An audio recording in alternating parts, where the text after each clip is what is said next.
एक वैष्णव भजन निकाल लीजिए, नरोत्तम दास ठाकुर का भजन है। श्री नरोत्तम दास ठाकुर का बहुत सुंदर भजन है। गौरांग करुणा करी दीनहीन जान।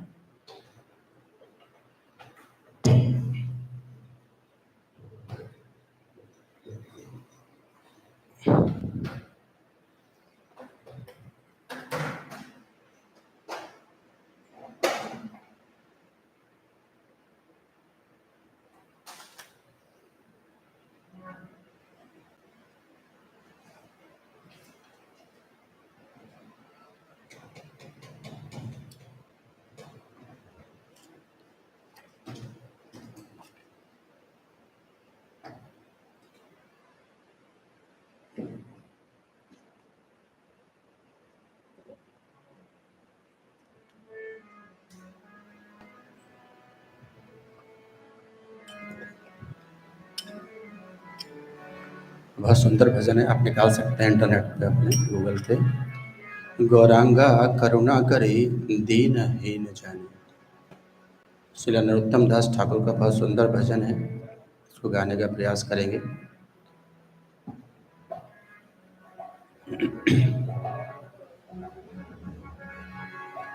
गौरांगा करुणा करे दीनहीन जाने।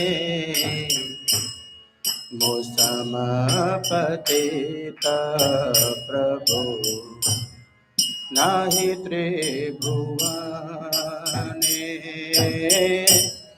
गौरांगा करुणा करे दीनहीन जाने। मौसम पतिता प्रभु नाहि त्रिभुवने। गौरांगा करुणा करे दीनहीन जाने। मौसम पतिता प्रभु नाहि त्रिभुवने। गौरांगा करुणा करे दीनहीन जाने। मौसम पतिता नाहि त्रिभुवने। तो क्या कह रहे हैं तुलसी ठाकुर कि हे मेरे प्रिय भगवान गौरांग, कृपया इस निम्न एवं दीनहीन आत्मा पर अपनी कृपा कीजिए। हे भगवान, इन तीन लोकों में मुझसे और अधिक पतित कोई भी नहीं है। दंते तृणधारी गौर डाकी है तुम्हारा। कृपा करी ऐसो आमा हृदय मंदिरे। दंते तृणधारी गौर डाकी है तुम्हारा। कृपा करी ऐसो आमा हृदय मंदिर। गौरांगा करुणा करे दीनहीन जाने। मौसम पतिता प्रभु नाहि त्रिभुवने। गौरांगा करुणा करे दीनहीन जाने। ऐसुम प्रतीता प्रभु नाहि त्रिभुवने जदि दिया न करिबे पतित देखिया पतित पावन नाम किसर लागिया जदि दया न करिबे पतित देखिया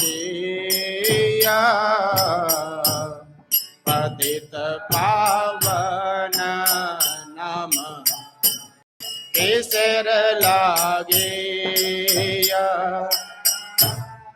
पड़छि भव तूफाने नाहिक निस्तार श्री चरण तरणी दाने दास कर पार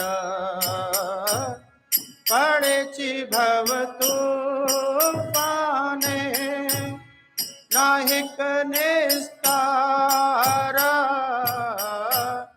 श्री चरण तरणी दाने दास कर पार श्री कृष्ण चैतन्य प्रभु दासेर अनुदास प्रार्थना करिए सदा नरोत्तम दास श्री कृष्ण चैतन्य प्रभु दासेर अनुदास प्रार्थना करिए सदा द्वारका नायक दास गौरंगा करुणा करे दीनहीन जाने मोसमा पतित प्रभु नाहि त्रिभुवने गौरंगा करुणा करे दीनहीन जाने मोसमा पतित प्रभु नाहि त्रिभुवने हरे कृष्ण कृष्ण कृष्ण हरे हरे हरे राम राम राम हरे हरे हरे कृष्ण कृष्ण कृष्ण हरे हरे हरे राम हरे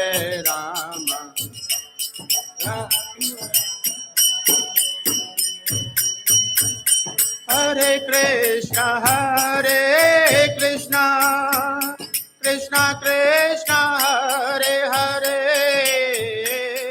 हरे राम राम राम हरे हरे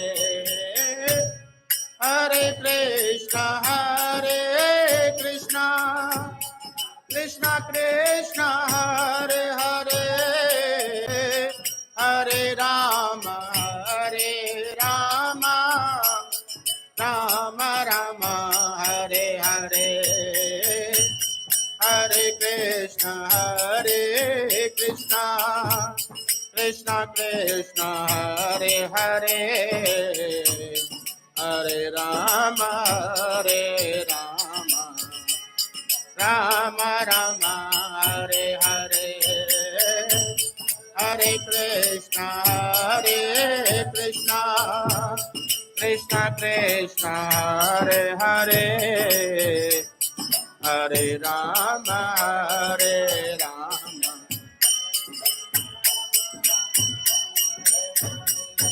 जय गौर नटराज जय दयाल निताय श्रृंगार नटराज दयाल निताय।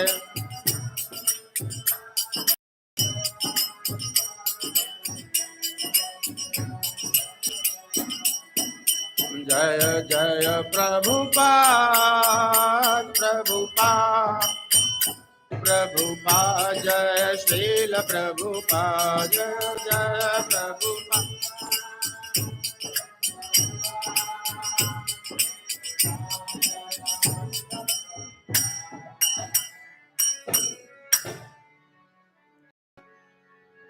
जय ओम विष्णुपाद परमहंस परिव्राजकाचार्य श्रीमद कृष्ण कृपा मूर्ति श्री भक्ति वेदांत स्वामी श्रील प्रभुपाद की, इस्कॉन बीबीटी फाउंडर आचार्य श्रील प्रभुपाद की।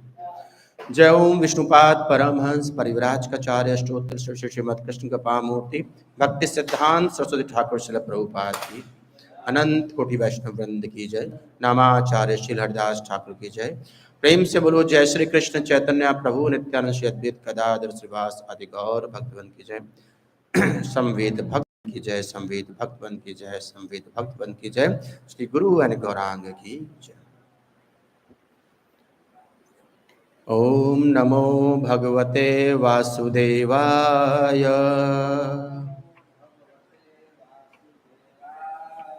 ओम नमो भगवते वासुदेवाय।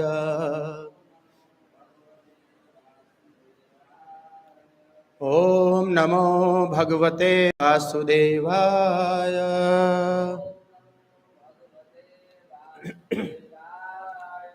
नारायणं नमस्कृत्य नरं चैव नरोत्तमं देवीं सरस्वतीं व्यासं ततो जयामुदीरयेत्।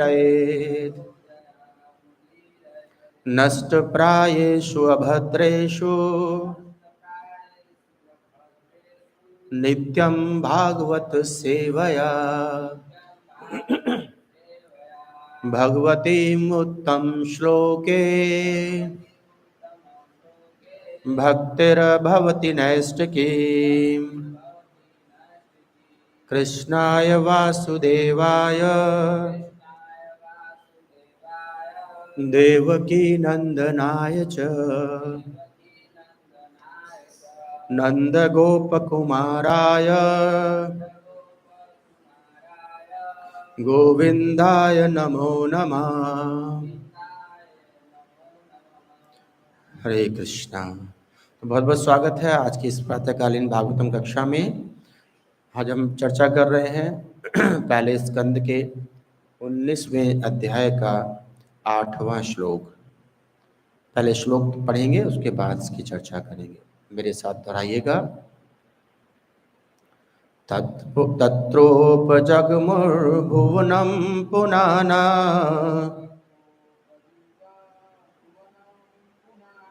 महानुभावा मनोयशशिष्य प्रायेण तीर्थाभिगममापुदेशे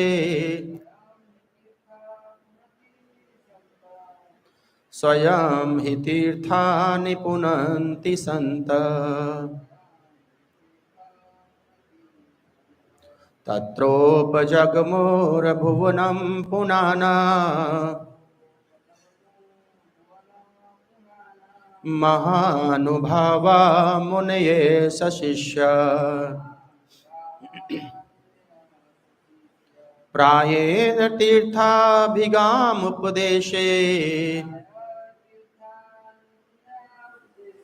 स्वयं हि तीर्थानि पुनन्ति सन्तः।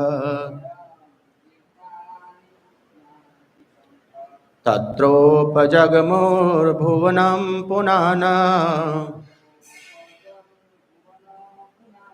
महानुभावा मुनये सशिष्या प्रायेण तीर्थाभिगम उपदेशे स्वयं हि तीर्थानि पुनन्ति सन्तः। प्रभु जी। तत्रोपजगमुर्भुवनं पुनाना महानुभावा मुनये सशिष्या प्रायेण तीर्थाभिगमापदेशे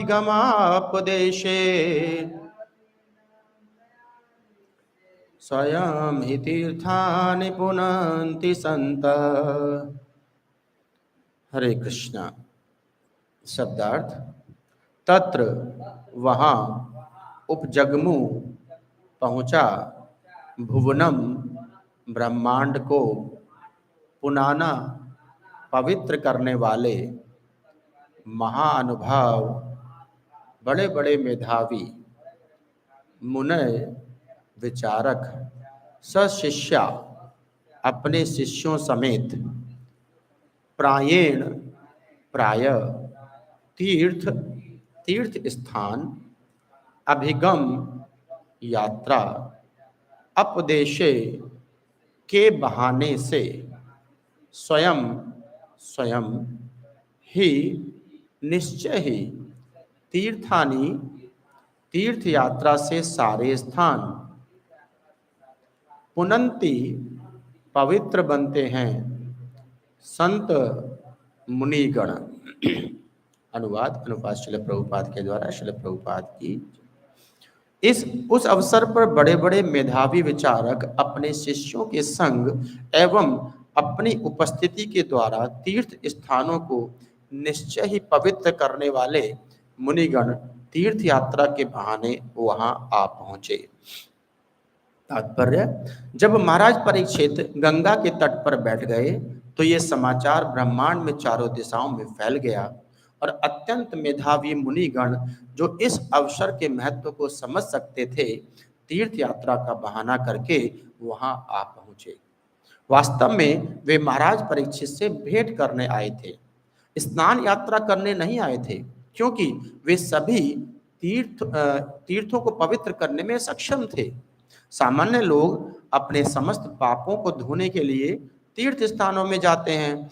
इस तरह तीर्थ स्थल उन अन्यों के पापों से बोझिल हो उठते हैं, किंतु जब ऐसे मुनि बोझिल तीर्थ स्थानों की यात्रा करते हैं तो वे अपनी उपस्थिति से उन स्थानों को पवित्र बनाते हैं। अतएव जो मुनि महाराज परीक्षित से भेंट करने आए, उन्हें सामान्य व्यक्तियों की भांति अपने को शुद्ध करने की परवाह न थी, अपितु वे उस स्थान में स्नान करने के बहाने महाराज परीक्षित से भेंट करने आए थे, क्योंकि उन्हें ये पूर्वानुमान लग गया था कि सुखदेव गोस्वामी द्वारा श्रीमद् भागवतम का प्रवचन होगा। वे सभी इस महान अवसर का लाभ उठाना चाहते थे। ओम अज्ञानतिमिरान्धस्य ज्ञानाञ्जनशलाकया चक्षुरुन्मीलितं येन तस्मै श्रीगुरुवे नमः। श्रीचैतन्यमनोभीष्टं स्थापितं येन भूतले स्वयं रूप कदा मह्यं ददाति स्वपदान्तिकं। वन्देऽहं श्रीगुरून् श्रीयुतपदकमलं श्रीगुरून् वैष्णवांश श्रीरूपं साग्रजातं सगण रघुनाथान्वितं तं सजीवं साद्वैतं सावधूतं परिजनसहितं कृष्ण चैतन्य देवं श्रीराधा कृष्ण पादान् सगण ललिता श्री विशाखान्वितांश। हे कृष्ण करुणा सिंधु दीनबंधो जगतपते गोपेश गोपिका कांत राधा कांत नमोस्तुते। तप्त कांचन गौरांगी राधे वृंदावनेश्वरी वृषभानुसुते देवी प्रणमामि हरिप्रिये। वाञ्छाकल्पतरुभ्यश्च कृपा सिन्धुभ्येव च पतितानां पावनेभ्यो वैष्णवेभ्यो नमो नमः। नमामि विष्णुपादाय कृष्णप्रेष्ठाय भूतले श्रीमते भक्तिवेदांत स्वामिनेति नामने। नमस्ते सारस्वते देवे गौरवाणी प्रचारिणे निर्विशेष शून्यवादी पाश्चात्य देशतारिणे। जय श्री कृष्ण चैतन्य प्रभु नित्यानंद श्री अद्वैत गदाधर श्रीवास आदि गौर भक्तवृंद। हरे कृष्णा कृष्ण कृष्ण हरे हरे, हरे राम राम राम हरे हरे, हरे कृष्णा। तो बहुत बहुत स्वागत है आज की इस प्रातःकालीन भागवतम कक्षा में। आज हम चर्चा कर रहे हैं पहले स्कंद के 19वें अध्याय का 8वां श्लोक। और जैसा कि आप जानते हैं पिछले 8 श्लोकास में इस चैप्टर की जो शीर्षक है, इस अध्याय का शीर्षक है सुखदेव गोस्वामी का प्रकट होना। तो सुखदेव गोस्वामी ऑलरेडी उस प्लेस पर पहुंच चुके हैं जहां पर महाराज परीक्षित, जिनको श्राप लगा श्रृंगी ऋषि द्वारा, और वो अब सब कुछ त्याग कर अपनी खाना पीना त्याग करके आजीवन मृत्यु के लिए अब एक स्थान पे वो बैठ गए हैं। जो स्थान उन्होंने चुना वो स्थान गंगा का तट है, जो कि बहुत पवित्र स्थान है, जो बहुत दूर नहीं है, यहीं पास में है। यहाँ से एक जगह पड़ती है शुक्रताल, जहाँ पर ये स्थान है। वहाँ आज भी वो स्थान, वो वृक्ष है जिसके नीचे महाराज परीक्षित बैठे थे। और सुखदेव गोस्वामी ने उनको आज से लगभग 5000 वर्ष पूर्व वो कथा सुनाई थी। वो श्रीमद् भागवतम का प्राकट्य कराया था, जिसको आज हम, सौभाग्य है कि आज हम उसको पढ़ पा रहे हैं, समझने का प्रयास कर पा रहे हैं। उसका एक पूरा वृतांत है ये। तो जब महाराज परीक्षित गंगा तट पर आकर के बैठ गए तो सबसे बड़ा जो उसका, देखिए होता, हालांकि पहले कोई ऐसा नहीं था कि बहुत सारे कोई न्यूज़ चैनल चल रहे हो या कोई सोशल मीडिया चल रहा हो, लेकिन फिर भी ये खबर, ये सूचना तीनों लोगों में, और कहते हैं कि 14 भुवन में सब जगह पहुंच चुकी थी कि महाराज परीक्षित सब कुछ त्याग करके गंगा किनारे बैठ गए हैं अपने श्राप को फलित होने के लिए। जब ऐसी सूचना सुनी तो जो महानुभाव, जो महान व्यक्ति, जो ऋषिगण थे, वो समझ गए कि कुछ ना कुछ विशेष होने जा रहा है। क्योंकि महाराज परीक्षित जैसे महाभागवत, जिनको किसी ने श्राप दे दिया और महाराज परीक्षित ने उसको बहुत ही सम्मान स्वीकार करके अपनी उस मृत्यु का, जो आगमित मृत्यु थी, उसका इंतजार करने, उसका प्रतीक्षा करने के लिए गंगा तट पर बैठ गए थे, सब कुछ त्याग करके। तो कोई मामूली, कोई आसान कार्य नहीं था, कोई साधारण, कोई ऐसी क्रिया नहीं थी जो ऐसे ही हो गई हो। निश्चित रूप से कोई विशेष घटना होने जा रही है, और इसका अंदाजा ऋषियों को हो गया था। वो महान ऋषि कौन कौन है वो इसके अगले श्लोक में चर्चा हम कल करेंगे, लेकिन आज सिर्फ यही समझना है कि जो महान व्यक्ति थे वो समझ गए थे कुछ विशेष होने जा रहा है, इसलिए अपने अपने स्थानों से वो तुरंत उस गंगा तट की तरफ चल दिए। और अकेले नहीं आए, शिष्यों को साथ लेकर के आए, क्योंकि जानते थे बहुत महत्वपूर्ण घटना होने जा रही है। तो शिष्यों को इसलिए नहीं छोड़ दिया कि देख लो तुम मंदिर आश्रम संभालना, नहीं, सब चलिए, क्योंकि विशेष घटना है। वो चाहते थे कि सभी उसके साक्षी बने। और वो विशेष घटना क्या थी कि सुखदेव गोस्वामी जैसे महान भागवत के द्वारा एक महान ग्रंथ, महान एक पुस्तक की रचना होने जा रही थी, एक महान प्राकट्य होना जा रहा था श्रीमद् भागवतम का, जिसके सब साक्षी होना चाहते थे। और सबसे विशेष बात यह है कि क्या कारण था कि महाराज परीक्षित के नाम से ये सब होना था। देखिए महाराज परीक्षित की विशेषता क्या है। महाराज परीक्षित की विशेषता यही है कि वह पूर्ण शरणागत हैं भगवान के लिए, और इसीलिए वो जाकर कहां बैठे, गंगा के तट पर। एक विशेष बात है गंगा के तट पर। देखिए भगवान के जो शरणागति होते हैं उनके मन में गंगा और यमुना, इनका विशेष आदर होता है। जब हम गंगा यमुना के तट पर जाते हैं तो देखिए सबसे बड़ी बात है कि आपको जब किसी का ध्यान करना हो, किसी की शरणागति होना हो, तो हम उनके धाम पर पहुंचे, या ऐसे स्थान चुनते हैं जहां पर हमें उनका स्मरण हो जाए। तो भगवान को स्मरण करने का विशेष स्थान क्या हो सकता है, गंगा तट या फिर यमुना तट। क्योंकि हम जब भी यमुना तट पे, गंगा तट पे जाते हैं, जब हम वृंदावन जाते हैं, गोकुल जाते हैं, यमुना तट पे पहुंचते हैं, तो अपने आप हमें भगवान का स्मरण होने लगता है, उनकी लीलाओं का स्मरण होने लगता है। हम जब गंगा तट पे, यमुना तट पे बैठे होते हैं, यमुना तट पे हमें एकदम से याद आता है कि यहाँ पे यमुना महारानी हमारे सामने है, और इसी जगह पर भगवान कभी गौचारण किया करते थे, गाय चराया करते थे। तो ये प्राकृतिक है, ये अपने आप ही ऐसा होता है, स्वतः होता है कि हमें भगवान का स्मरण होने लगता है।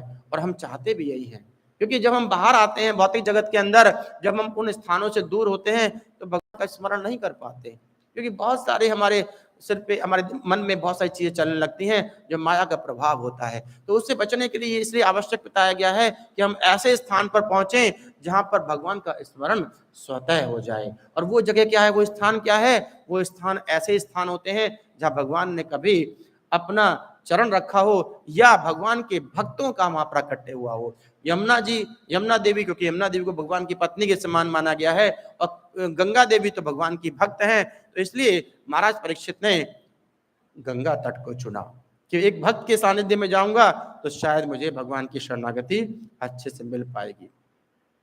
और इसका एक चर्चा भागवतम के 11वें स्कंद में 5वें अध्याय के 42वें श्लोक में आती है, जहां पर उस चर्चा को कहा गया है कि जब लोग भगवान की शरण में होते हैं तो उनको क्या लाभ होता है। तो एक उस श्लोक को दोहराएंगे और फिर उसका कुछ अर्थ भी जानने का प्रयास करेंगे कि क्या महत्व है भगवान की शरण में जाने का, और भगवान की शरण में जो भक्त होते हैं उनको वो कैसे बड़े बड़े ऋषि मुनियों को आकर्षित कर लेते हैं। तो ये श्लोक है भागवतम के 11वें स्कंद से 5वें अध्याय से। स्वपाद मूलम भजता प्रयस्य त्यक्तान भावस्य हरि परेश विकर्म यच्चोपतितां कथंचिद धुनोति सर्वं हृदि सन्निविष्ट। एक बार और दोहराएंगे, बहुत सुंदर श्लोक है। स्वपाद मूलम भजता प्रियस्य, स्वपाद मूलम भजता प्रियस्य त्यक्त्यान भावस्य हरि परेश, त्यक्त्यान भावस्य हरि परेश विकर्म यच्चोपतितं कथंचिद, विकर्म यच्चोत्पतितां कथंचिद धुनोति सर्वं हृदि सन्निविष्ट, धुनोति सर्वं हृदि सन्निविष्ट।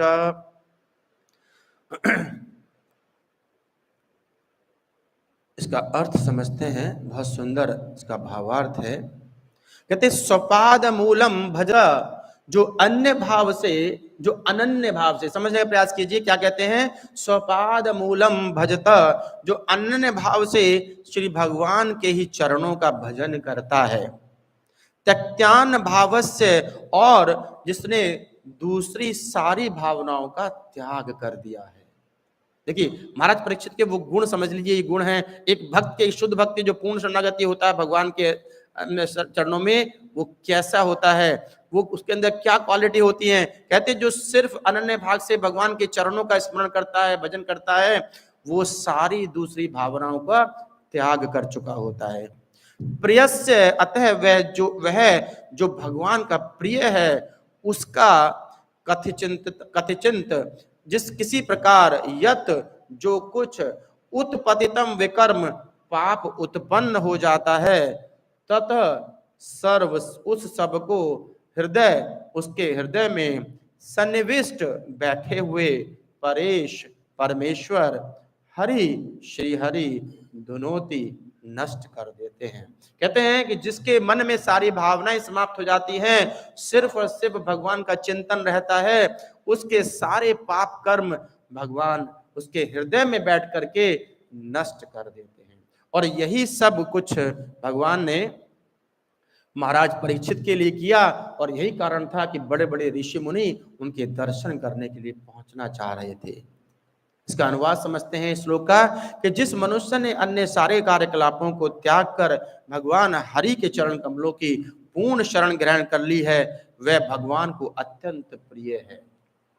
देखिए बहुत सिंपल लिखते हैं प्रभुपाद कि भगवान को केवल वो प्रिय हो सकता है जो पूर्ण शरणागति लेता है भगवान की। अगर कुछ दाएं बाएं चल रहा है तो भगवान उस पर ध्यान नहीं देते हैं।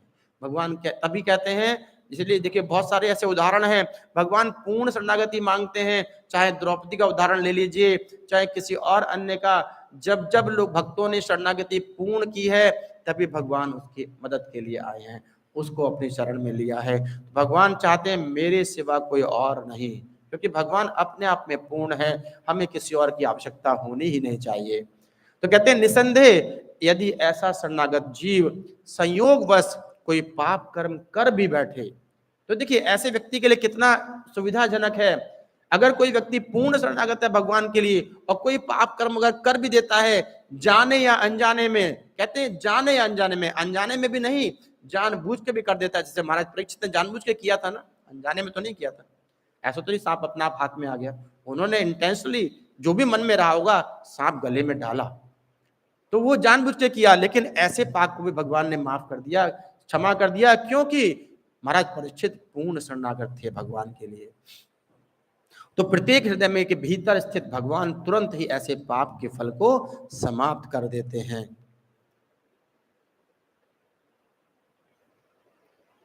इसका जो पिछला श्लोक है, श्लोक नंबर 7, उसमें कुछ चीजें जब चर्चा की जाती है, लिखते हैं कि इससे पहले के श्लोक में भक्त की विहित कर्म की निवृत्ति कही गई है।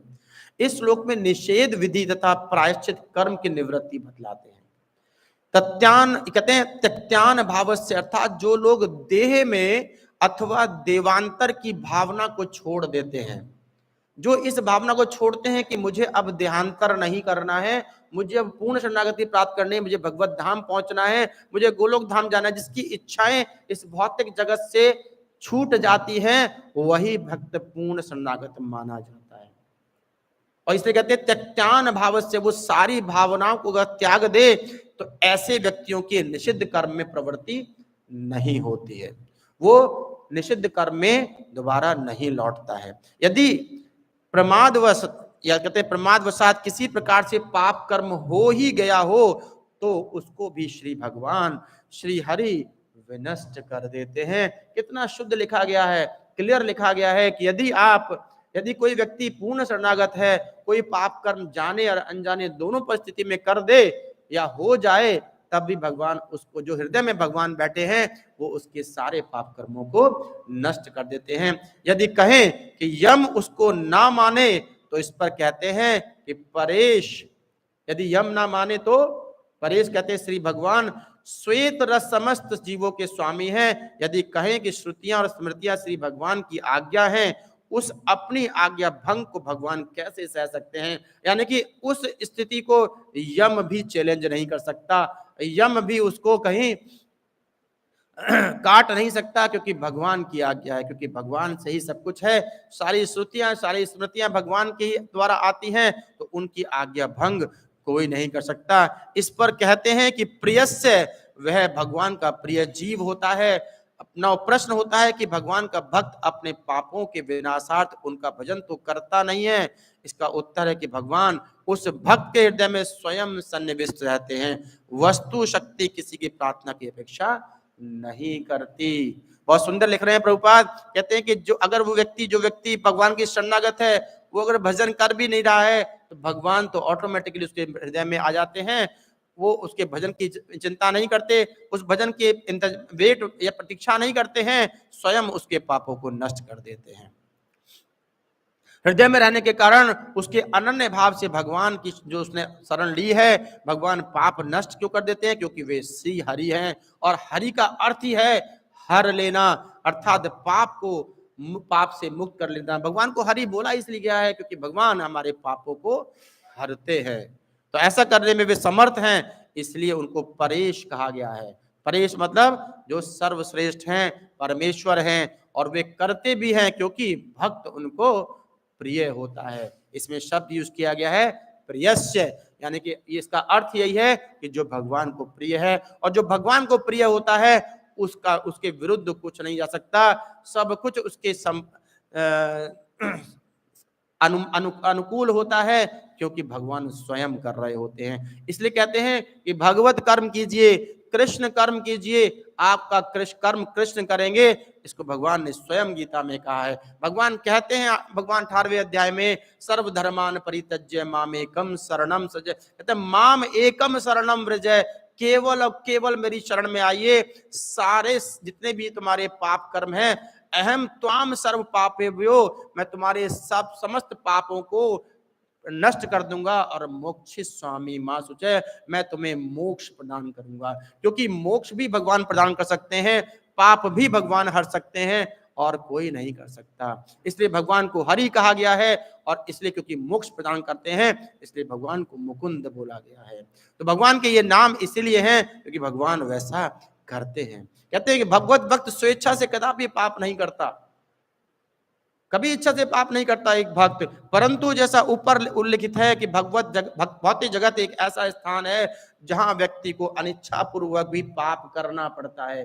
भक्त की इच्छा नहीं होती, बहुत सारे कर्म ऐसे हम कर देते हैं जो हमारी इच्छा तो नहीं है, मजबूरी बस करना पड़ता है क्योंकि इस भौतिक जगत में है, फंसे हुए हैं। ऐसे आकस्मिक पापों के प्रभावों से स्वयं को बचाने का सर्वोत्तम उपाय भगवान के चरण कमलों का सतत स्मरण करना है, और कोई उपाय नहीं है। केवल भगवान के चरण कमलों का स्मरण कीजिए, अपने आप को शरणागत कीजिए भगवान के चरणों में। भगवान ऐसे आकस्मिक पापों से, क्योंकि श्री हरि है, अब ऐसे आकस्मिक पापों से आपको मुक्त करेंगे। क्योंकि कहते हैं कि जो जानबूझकर भगवान के आश्वासन के बल पर पाप करता है, हम एक अपराध पढ़ते हैं सुबह सुबह जब मंगला आरती के बाद में कि नाम के बल पर पाप करना। जो व्यक्ति जानबूझकर केवल इसलिए पाप कर रहा है कि मैं शाम को पाप करूंगा, सुबह नाम ले लूंगा और भगवान मुझे माफ करते हैं, ऐसे पाप को भगवान नहीं बचाते। लेकिन जो सही में पूर्ण शरणागति है और मजबूरी में उसे करना पड़ रहा है, कोई उसकी आवश्यकता है, मजबूरी में उसे पाप कर्म करना पड़ रहा है किसी दूसरे के भले के लिए या कुछ और करने के लिए, तो भगवान उसको माफ करते हैं। लेकिन वो जानबूझ के जो प्रवृत्ति में ले आता है ऐसे पाप कर्मों को, कि शाम को पाप करूंगा, सुबह जाकर के भजन करूंगा, भगवान की शरण लूंगा, चरण कमलों में स्थान लूंगा, तो भगवान कहते हैं कि वह अपने भक्त को पाप पूर्ण प्रभावों से बचा तो लेंगे, लेकिन जब सबसे बड़ा पाप जो करता है वो नाम के लिए, ऐसे में भगवान उसको क्षमा नहीं करते हैं। इसलिए नाम के बल पर पाप नहीं करना है। हाँ, कोई अनिच्छा कोई हो गया है अगर, तो भगवान निश्चित रूप से उसको क्षमा करते हैं और भगवान उससे मुक्ति प्रदान करते हैं। और इसलिए यही कारण था कि क्योंकि महाराज परीक्षित की स्थिति ऐसा ही थी। महाराज परीक्षित उसी कैटेगरी में, उसी वर्ग में आते थे, उसी वर्ग के ही भक्त हैं, उस तरह के भागवत हैं जो भगवान की शरण लिए हुए हैं। तो भगवान कहीं उनके अपराधों को तो क्षमा करने के लिए तैयार है ही। और यही कारण है कि उस कैटेगरी में होने की वजह से बड़े बड़े ऋषि मुनि, बड़े बड़े धर्मात्मा जो अपने स्थानों को छोड़ करके गंगा तट पर आने को तैयार हैं। ये वो लोग हैं, ये वो व्यक्तित्व हैं जिनके जाने से वो स्थान पवित्र हो जाते हैं, जहां वो पहुंच जाते हैं। उन्हें अपने को पवित्र करने के लिए गंगा में स्नान करने की आवश्यकता नहीं है, उन्हें अपने को पवित्र करने के लिए किसी तीर्थ स्थान की आवश्यकता नहीं है। वो स्वयं अपने आप पे तीर्थ हैं। कहते हैं कि भागवत दो तरह के होते हैं, एक होते हैं भक्त भागवत, एक होते हैं हमारे ग्रंथ भागवत। तो वो स्वयं भक्त भागवत हैं, उनको किसी को अपने पवित्र करने की कोई आवश्यकता नहीं है, पूर्ण शुद्ध है। लेकिन इस बहाने से कि गंगा स्नान करने जा रहे हैं, क्या करने आए वहां पर, सिर्फ एक शुद्ध भागवत, एक भक्त भागवत, एक ऐसे राजा का दर्शन करने आए हैं जिसने अपने आप को पूर्ण शरणागत किया है। और वो समझ गए हैं इस परिस्थिति को कि ऐसे भागवत पर अगर कोई आरोप लगा है, कोई श्राप लगा है, तो कोई विशेष घटना होने जा रही है। और वो विशेष घटना क्या है, वो एक बड़े महान ग्रंथ श्रीमद् भागवतम का प्राकट्य होने जा रहा था। ये उनको पूर्वानुमान हो गया था। इसलिए सारे ऋषि मुनिगण, जो उनके पूरे नामों की लिस्ट हम अगले श्लोक में कल को समझेंगे, वो पूरी वृतांत है। सारे नामों को बताया गया है, कौन कौन से लोग, कौन कौन से महानुभाव उस समय वहां पहुंचे जहां पर सुखदेव गोस्वामी कथा करने जा रहे थे। देखिए, एक भक्त का एक बड़ा गुण होता है, भक्त कथा को ढूंढता है, वो ढूंढता है कि कथा कहाँ हो रही है। और इसलिए हम पढ़ते भी नित्यम भागवत सेवया, हम ये कहते हैं कि हम जब पढ़ते नष्ट प्रायसु अभद्रेसु, हमारे सारे अभद्र नष्ट हो जाते हैं जब हम नित्यम भागवत सेवया, जब हम नित्य भागवत सुनते हैं। पढ़ने के लिए नहीं बात कह रहे हैं यहाँ पर, नित्य भागवत सेवा, हम जब भागवत की सेवा करते हैं, यानी भगवत गीता को, भागवतम को नित्य सुनते हैं, कथा को, तो हमारे सारे अभद्र नष्ट हो जाते हैं। इसलिए ये भागवतम में लिखा गया है नष्ट प्रायेषु अभद्रेषु। यही कारण था कि जब उन्हें एक मौका मिला, एक अवसर मिला कि कोई बड़ी कथा होने जा रही है, एक बड़ा प्राकट्य होने जा रहा है बड़े ग्रंथ का, तो सारे ऋषि मुनि उस अवसर को चूकना नहीं चाहते थे और अपने शिष्य गणों के साथ हम उस स्थान पर पहुंच गए जहां पर महाराज परीक्षित ने अपनी समाधि लिए हुए थे, अपना स्थान लिए हुए थे, अपने उस मृत्यु की प्रतीक्षा में। और क्योंकि जानते थे ऑलरेडी सुखदेव गोस्वामी वहां पहुंच चुके हैं और उनका अभी केवल मौन धारण किए हुए हैं, दोनों मौन धारण किए हुए थे, सुखदेव गोस्वामी भी और महाराज परीक्षित भी, केवल उस समय का इंतजार था, लोगों को उस समय की प्रतीक्षा थी कि जब दोनों बोलेंगे और फिर सुखदेव गोस्वामी अपनी कथा प्रारंभ करेंगे। तो ऐसे विलक्षण का लाभ उठाने के लिए बड़े बड़े ऋषि मुनि वहां पर पहुंच गए। तो ये इसका यही तात्पर्य हमें समझ में आता है कि हमें जहां भी अवसर मिले कथा को जरूर सुनना चाहिए, कथा को कभी छोड़ना नहीं चाहिए। कथा सुनने में जितना हमारा जितना नित्यम भागवत सेवा करेंगे, हमारे अभद्र दूर होंगे, हमें अपने पापों से मुक्ति मिलेगी और हम भगवान के उतने ही नजदीक जा पाएंगे, उतने ही पास में उनके जा पाएंगे। तो आज का यही तात्पर्य था। हरे कृष्णा कृष्ण कृष्ण हरे हरे, हरे राम राम राम हरे हरे। बहुत बहुत धन्यवाद आज की इस कक्षा में सम्मिलित होने लिए। इतनी बड़ी संख्या में आप लोग यहाँ उपस्थित हैं। किसी का कोई प्रश्न, कोई मन में शंका या दुविधा हो तो जरूर पूछ सकते हैं। यस प्रभु जी, यस प्रभु जी।